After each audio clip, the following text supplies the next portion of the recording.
Stock market के अंदर एक नया बायबैक देखने को मिल रहा है जिसका नाम है एक्जिटा कॉटन लिमिटेड, जिसका जो बायबैक का जो प्राइस रखा गया है वो 56 रखा गया है और टोटल कंपनी 5 करोड़ रुपए के शेयर्स खरीदने वाली है। तो अगर आज की मार्केट कैपिटलाइजेशन के हिसाब से देखते हैं तो 511 करोड़ का मार्केट कैप है, तो इस हिसाब से 1% कंपनी अपना बायबैक कर रही है। ये वही एक्जिटा कॉटन कंपनी है जिसका हाल फिलहाल के अंदर अगर चार्ट को हम चेक करते हैं तो हमें दिख रहा है कि पंप एंड डंप स्कीम को ये पार्ट रही है।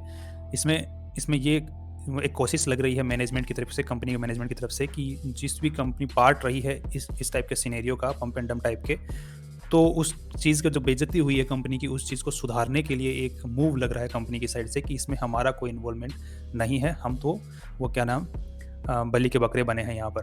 तो अगर हम एक्जिटा कॉटन की बात कर ही रहे हैं तो और दो कंपनियां थी जिनका भी इसी के साथ में पंप एंड डंप लग रहा था, उनके चार्ट को भी देख के भी उनके अंदर भी यही स्कीम का।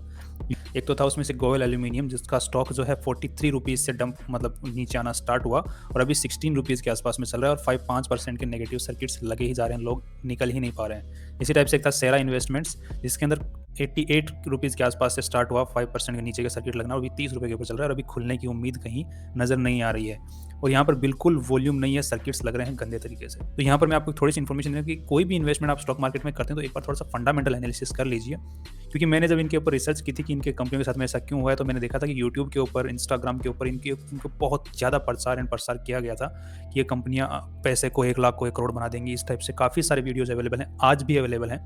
मोस्टली क्या होता है, यूट्यूब के वीडियोज़ को जो लोग हैं वो यूट्यूब पे वीडियो डाल देते हैं और बाद में नीचे लिख देते हैं this information is for educational purpose only and for information only, आप अपने इन्वेस्टमेंट अपने हिसाब से देखें। अब यार कोई भी बंदा, अगर आप दूसरे सामने वाले बंदे को बोलोगे कि 1 लाख रुपए का 1 करोड़ रुपए हो जाएगा और बाद में बोलते हो this is for information purpose only and educational purpose only, तो अब सामने वाले बंदे का आपने मतलब लालच तो उसके अंदर बांध दिया। अब बाद में आप कुछ भी लिखते रहो, वो तो उसके अंदर इन्वेस्ट करेगा और ये लोग जानते हैं इस चीज़ को। इस कोई भी कंपनी, अगर एक जनरल रिक्वेस्ट है कि कोई भी कंपनी में इन्वेस्ट करने से पहले एक बार फंडामेंटल एनालिसिस देख लें।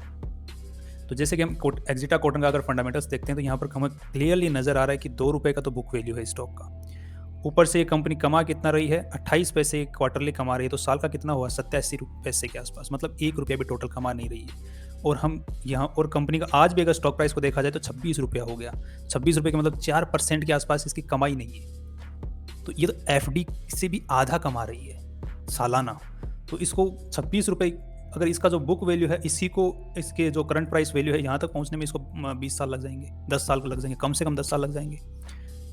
और दूसरा, कंपनी के अगर दूसरी चीज़ों को ध्यान दिया जाए तो कंपनी के जो रिजर्व्स हैं वो बढ़ते जा रहे हैं, क्योंकि कंपनी अभी प्रॉफिट कर रही है। और अभी जो मार्च 23 के अंदर कंपनी ने फिर से 6 करोड़ का लोन लिया हुआ है। और अदर लाइबिलिटीज़ की अगर बात करते हैं कंपनी के अंदर, तो कंपनी के अंदर ट्रेड्स पेएबल है, मतलब 14 करोड़ रुपए कंपनी को पे करने हैं अपने सप्लायर्स को।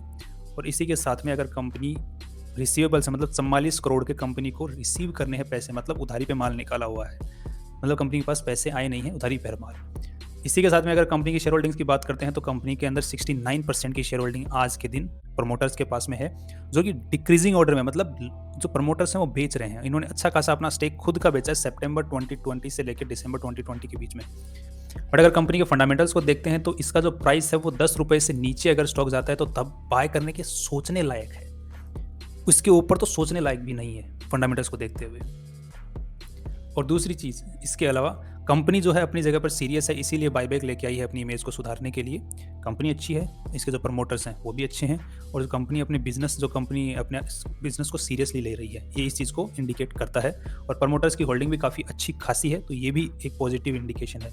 बट एक प्राइस बहुत मायने रखता है कि कौन सी प्राइस लेने लायक है। तो यहाँ पर लेने लायक जो प्राइस थी वो 10 रुपये से नीचे है, सोचने लायक है। उसके बाद में जब ये अगर वहाँ तक जाता है तो फिर हमें फंडामेंटल रिसर्च करनी पड़ेगी दोबारा से कि क्या वैल्यू आज भी इंटैक्ट है, तो उसके बाद में हम आगे का सोच सकते हैं। तो अगर बायबैक की बात किया जाए तो अगर जो भी लोग इसमें फंसे हुए हैं वो इसके अंदर अप्लाई कर सकते हैं, क्योंकि कंपनी इसी के लिए बायबैक लेके आई है, ताकि किसी का तो थोड़ा बहुत अगर नुकसान में है तो उनका भला हो जाए। और बाकी जो 2 कंपनियां सेरा एंड गोयल एल्यूमिनियम्स, उनका तो कुछ ज़्यादा पता ही नहीं है भाई, वो तो बस मारो डूबो उस सिचुएशन में है। I hope you like this information, see you tomorrow with new information.